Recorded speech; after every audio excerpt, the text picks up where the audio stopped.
Hello friends, आपका स्वागत है हमारे चैनल पर। मेरा नाम है ध्रुव और आप देख रहे हैं द लर्नर्स कम्युनिटी। आज की वीडियो में हम बात करेंगे सेकेंड सेमेस्टर के डिसिप्लिन कोर्स के अंतर्गत आने वाले एजुकेशन सब्जेक्ट के बारे में, जिसका नाम है अंडरस्टैंडिंग ह्यूमन डेवलपमेंट। ठीक है, ये जो सब्जेक्ट है ये आपका आता है माइनर के अंतर्गत डिसिप्लिन 3। आज की वीडियो में हम इस सब्जेक्ट का जो सिलेबस है उसको कवर अप करेंगे। आपको आइडिया लग जाएगा कि किस टाइप के चैप्टर्स आते हैं अगर आपने अभी तक अपना सिलेबस चेकआउट नहीं किया है। ठीक है, तो आपको इस वीडियो के बाद एक आइडिया लग जाएगा क्या आपको पढ़ना है, क्या क्या आपके सब्जेक्ट में आ सकता है और क्या क्या चीज़ें इंपॉर्टेंट है। तो आज की वीडियो में हम इसके बारे में बात करेंगे, तो चलिए वीडियो को शुरू करते हैं। और अगर अभी तक आपने हमारा चैनल सब्सक्राइब नहीं किया है और आप हमारे चैनल पर नए हैं तो चैनल को जरूर सब्सक्राइब करें। एग्जाम से पहले हम लोग सबसे ज़्यादा इंपॉर्टेंट चीज़ें हमारे चैनल पर अवेलेबल कराते हैं ताकि आप अपने एग्जाम्स में अच्छे मार्क्स को गेन कर पाए। ठीक है, सब्जेक्ट का नाम है अंडरस्टैंडिंग ह्यूमन डेवलपमेंट। अब बात करें सिलेबस की, तो यहाँ पे आप देख सकते हैं ये आपका सिलेबस दिया गया है। बेसिकली यहाँ पे जब आप अपने सिलेबस की पीडीएफ में देखेंगे ना, तो आपको देखने को मिलेगा केवल 3 यूनिट्स आपको बताई गई है। बट जब आप चाहते हैं अपनी किताब के अंतर्गत और आप देखते हैं कि आपको कितना पढ़ना है, तो आपको अराउंड 9 चैप्टर्स को कवर अप करना होता है। ठीक है, 3 यूनिट्स हैं और हर एक यूनिट में 3-3 चैप्टर्स हैं। टोटल आपके पास 9 चैप्टर्स हैं जो कि आपको कवर अप करने हैं।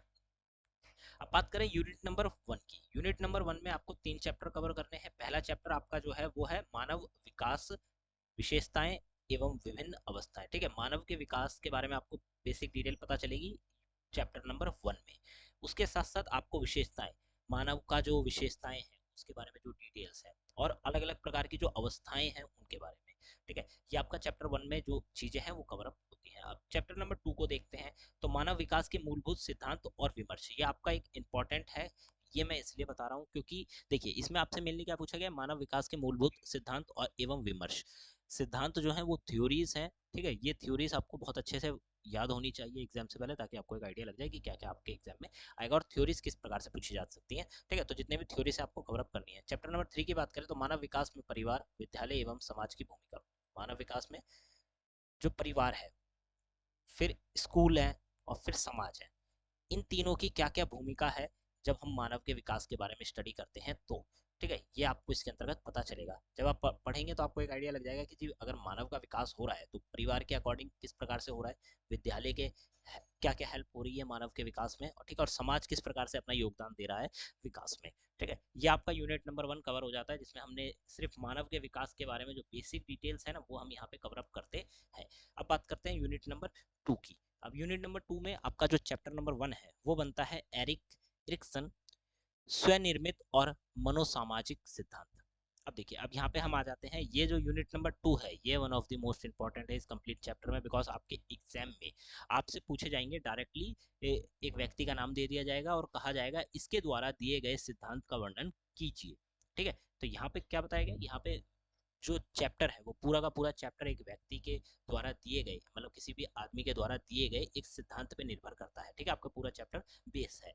तो ये जो आपका चैप्टर नंबर 1 है वो है एरिक एरिक्सन का क्या है, स्वयं निर्मित और मनोसामाजिक सिद्धांत। ये इनका सिद्धांत है, इसके बारे में आपको पढ़ना है। फिर आता है चैप्टर नंबर 2, इसमें आता है कोहलबर्ग का नैतिक विकास का सिद्धांत। अब आपसे ये जो कोहलबर्ग है ये वाला इंपॉर्टेंट है। ठीक है, बिकॉज मैंने प्रीवियस ईयर के क्वेश्चन पेपर्स को देखा है। तो ये जो कोहलबर्ग्स हैं इनके रिलेटेड सिद्धांत जो है वो पूछे गए हैं आपसे अगेन एंड अगेन। आपका जो चैप्टर नंबर 3 है उसमें पारिस्थितिक व्यवस्था सिद्धांत दिया गया है। ठीक है, जो कि यूरे द्वारा दिया गया था। तो ये सिद्धांत आपको कवर अप करना है। सिद्धांत क्या है, पारिस्थितिक व्यवस्था सिद्धांत, ये सिद्धांत आपको कवर अप करना है। ठीक है, तो यूनिट नंबर जो 2 है वो आपका कंप्लीटली एक प्रकार से हम कहें कि थ्योरी बेस है, और इसमें भी आपको मेनली जो प्रिंसिपल्स हैं, सिद्धांत हैं, ठीक है, ये आपको कवर अप करने हैं। यूनिट नंबर 3 की तरफ देखते हैं। इसमें आपसे पूछा गया है सामाजिक, जो आपका चैप्टर नंबर 1 है यूनिट नंबर 3 में चैप्टर नंबर 1, उसमें पूछा गया है सामाजिक अंतःक्रिया से उदित सरोकार का विकास।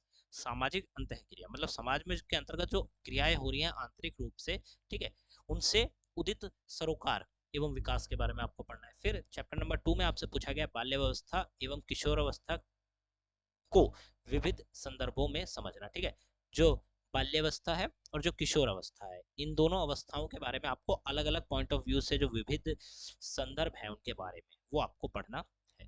फिर आता है आपका चैप्टर नंबर 3 जो कि लास्ट चैप्टर है। इसमें आपसे पूछा गया है समावेशन की अवधारणा, ऐतिहासिक पृष्ठभूमि, शैक्षिक क्रियाकलाप। देखिए समावेशन की जो अवधारणा है ना, one of the most important है। मैंने आपको जो भी मेरे को इंपॉर्टेंट लगता है वो मैं आपको बताता हुआ जा रहा हूँ। यूनिट नंबर 2 है, ठीक है, इसमें आपका चैप्टर नंबर 2 इंपॉर्टेंट है।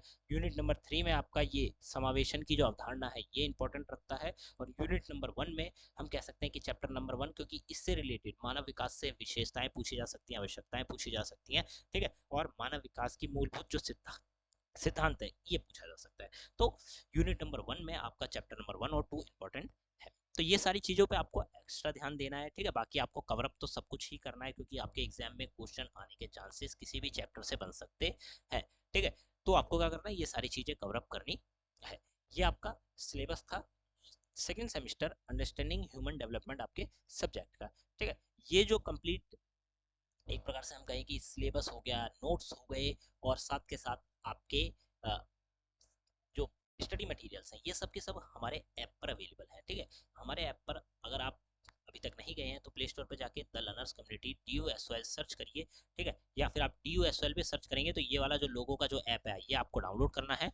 और मैं आपको बता सकता हूँ कि ये ऐप आपकी ग्रेजुएशन खत्म होने तक आपकी बहुत ज़्यादा हेल्प करेगा, ठीक है। आपको स्टडी मटेरियल्स के लिए, नोट्स के लिए, या फिर किसी वीडियो या फिर किसी अपडेट के लिए इधर उधर जाने की जरूरत नहीं है। आपको सब कुछ हमारे ऐप पर ही मिल जाएगा, ठीक है। ऐप के अंदर ही आपको सारी डिटेल्स मिलेंगी। आपको कोई भी सजेशन हो, आपको कुछ भी हमारे ऐप पर ऐड कराना हो, आप हमसे कांटेक्ट करिए, ठीक है। सब कुछ आपको दिया जाएगा, ऐसा कुछ भी नहीं है, ठीक है। आपको क्या करना है, सिर्फ हमें कांटेक्ट करना है और आपके द्वारा बताई गई चीजें हमारे ऐप पर अवेलेबल करा दी जाएंगी। करंटली हम बात करें यहाँ पे तो ये थोड़ा पुराना है, बट अराउंड 10,000 से ज़्यादा बच्चे हमारे ऐप को डाउनलोड कर चुके हैं और 5,000 प्लस तो करंटली यूज़ कर रहे हैं, ठीक है। तो आपको क्या करना है, आपको जाना है और हमारे ऐप को डाउनलोड करना है। आपको कुछ भी चाहिए आप रिव्यू सेक्शन में जाइए, हमें रिव्यू दीजिए, ठीक है।